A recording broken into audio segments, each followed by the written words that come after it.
Hello, Bill Johnson here with another Prevost maintenance moment. A few things to do on the old bus here before we head south for a few days for the holidays between Christmas and New Year's. I just replaced the windshield wipers. I was going to just replace the blades, but somehow I guess I ordered the whole assembly. Of course, they look nice and shiny. I'll hang on to the old ones. The blades are a bit tricky to get out.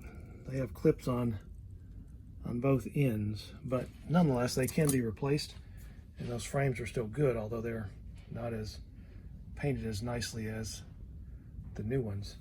So that was a fairly easy job. I'm sure everybody's done that. You have a screw on this side and a nut on the other. You take the nut off, and of course the little spray mechanism will come off as well.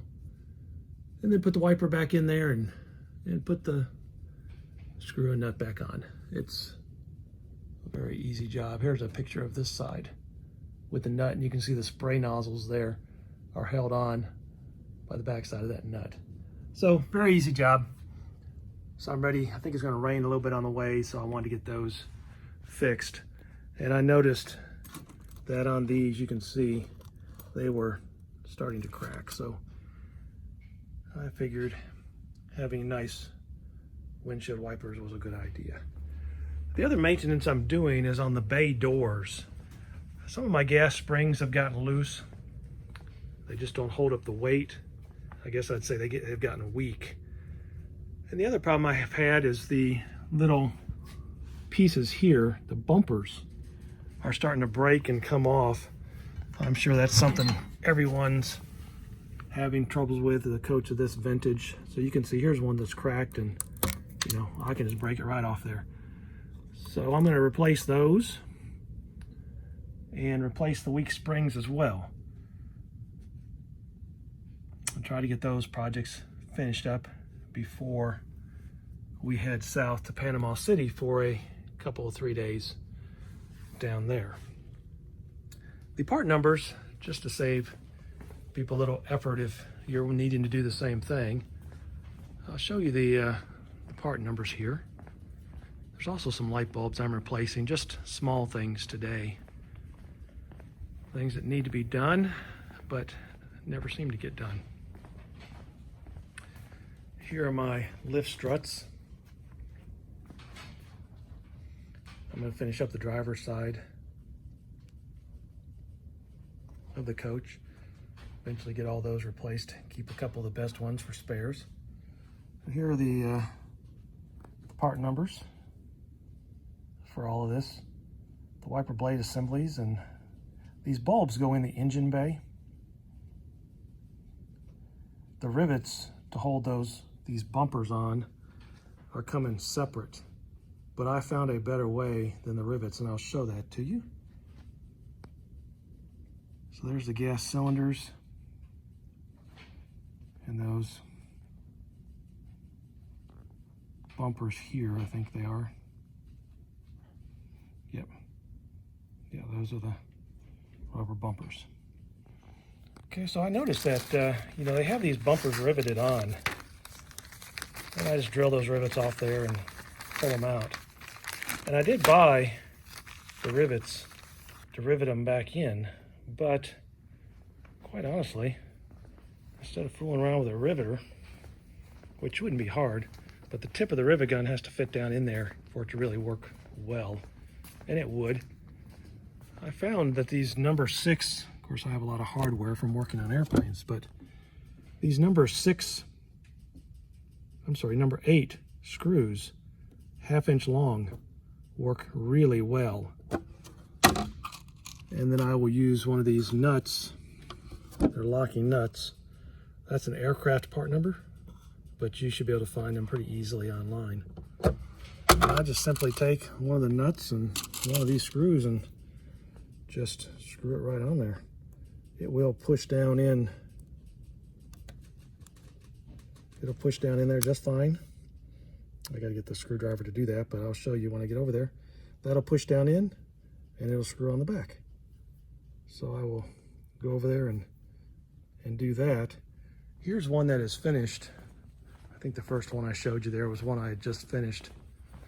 and you'll see the head of the screw pulls down in without any problem at all. So this one is done, and you can see it's much softer and pliable, and the head of the screw pulled right down in there. And then on the back side, don't know you can see in there or not, but well, anyway, the nut is on the back side, and you just tighten them up on there, and that's it. So next time you need to replace them, it's very easy to pull them out. Okay, so I'm gonna do those, and then I'm gonna fix the gas struts on the bay doors on this side. I think the other side's still okay. And get ready for our trip down to Panama City on Saturday. Here's the dump valve I had to replace. Gray water and black water, I had to replace that one. And I did that a few weeks ago. Very easy job again, just take the 4 screws out and pull it out and put the other one in and tighten it up and make sure there's no leaks. Okay, that's what's going on. I'll show you the process of lift struts here in a moment. I think what I'm going to do is use a board to support the door while I work on one side and then do the other, or get a buddy of mine to help hold the door while I do that. So I'm not sure yet which way I'm going to go. All right, I'm going to try to do this one-handed. I've got all the tools here. Need some side cutters and pliers and of course a screwdriver and hammer and punch and a wrench to hold the nut. So the first thing I do is I just take a pair of cutters, and it's very brittle, so it's just going to break right off there. You know, there you go. It just falls right to pieces. So I wouldn't wait until they start to break to replace them. These were still serving a purpose, but as soon as one broke on the other side, I started to look, and they were, you know, extremely brittle.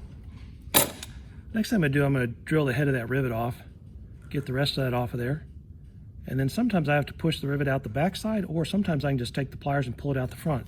Depends on how well it's riveted. This one feels like it's riveted pretty well. So I'm going to drill that, get all that off there, and then try to tap it out. Okay, I don't know if I can drill and hold this phone at the same time, but we will find out. So there you go. Now it's just going to pop right off there. And I don't know what size drill that is. It's about 1/8 of an inch. Just get something that will take the head off. Doesn't have to be super big, just big enough. All right, so that's off of there. Now I will peel the rest of this off.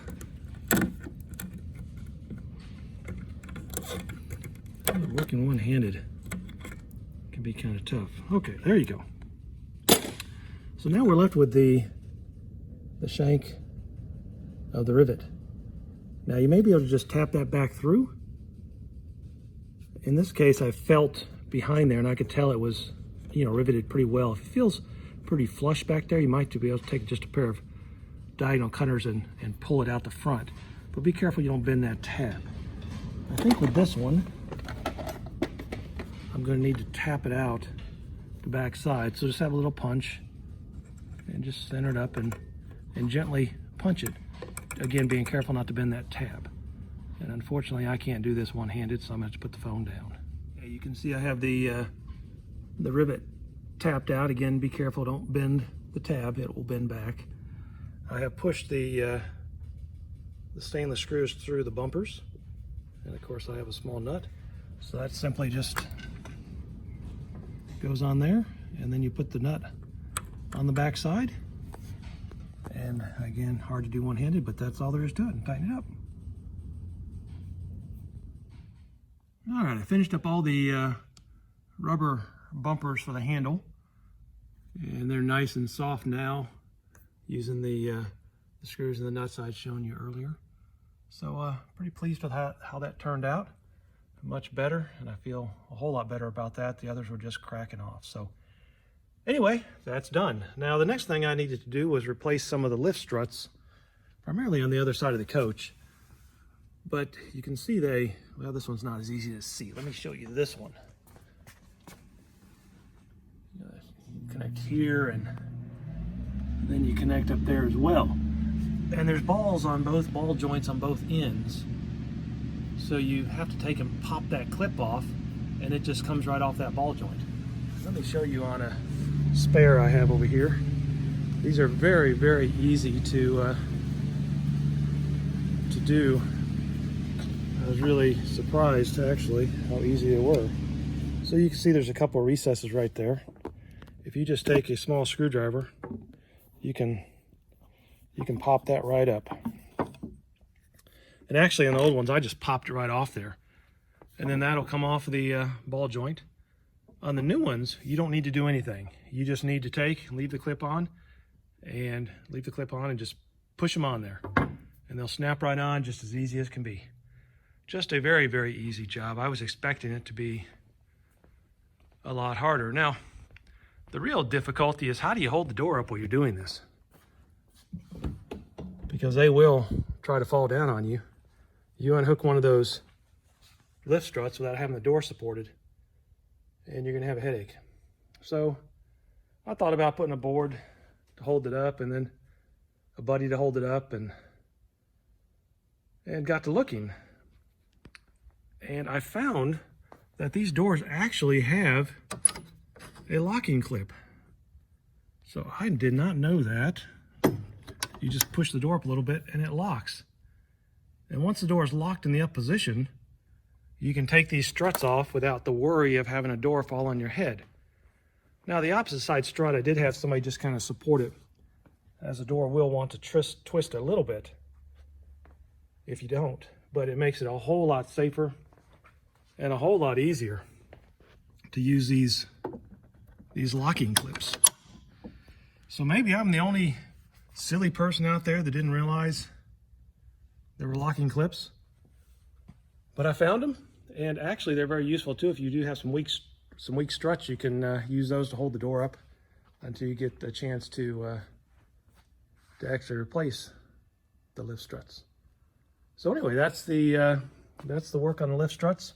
Again, very easy job.